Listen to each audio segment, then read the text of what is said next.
ابن حبان میں ایک چھوٹا سا واقعہ مذکور ہے. ایک اعرابی نبی علیہ السلام کے پاس آیا اور کہا کہ یا رسول اللہ صلی اللہ علیہ وسلم مجھے قرآن یاد نہیں رہتا، مجھے کچھ بتائیے جو قرآن کا بدل ہو میرے لیے، کیا پڑھا کروں؟ فرمایا کہ ہاں بتاتے ہیں، سبحان اللہ والحمد للہ ولا الہ الا اللہ واللہ اکبر ولا حول ولا قوت الا باللہ، یہ پڑھا کرو. مجھے ذرا دہرانے دیجیے. اس عربی نے کہا، مٹھی کو کھلا ہوا رکھا اور ان کلمات کو پڑھنا شروع کیا، سبحان اللہ والحمد للہ ولا الہ الا اللہ واللہ اکبر ولا حول ولا قوت الا باللہ. یہ ہاتھ بند ہو گیا. اب چونکہ عربی گفتگو کر جاتے ہیں، انہیں وہ جو شہری پروٹوکول ہے اس کا علم نہیں ہوتا، جو من میں آئے کہہ ڈالتے.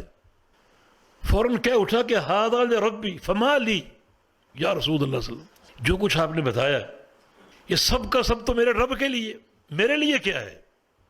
فرمایا کہ تم بھی لے لو. یہ تعلق بالرسول، کیا سعادتیں حاصل ہوتی، تم بھی لے لو. اللہم اغفر لی وارحمنی وعافنی واہدنی وارزقنی. کہا مجھے دہرانے دیجیے، اللہم اغفر لی وارحمنی وعافنی واہدنی وارزقنی. کیا مانگا؟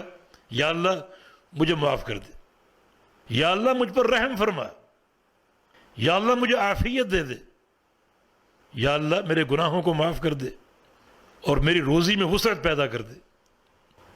سب کچھ آ گیا، دنیا بھی دین بھی ہر چیز آ گئی. دونوں ہاتھ بند کر کے اٹھا اور چل پڑا بڑی خوشی سے.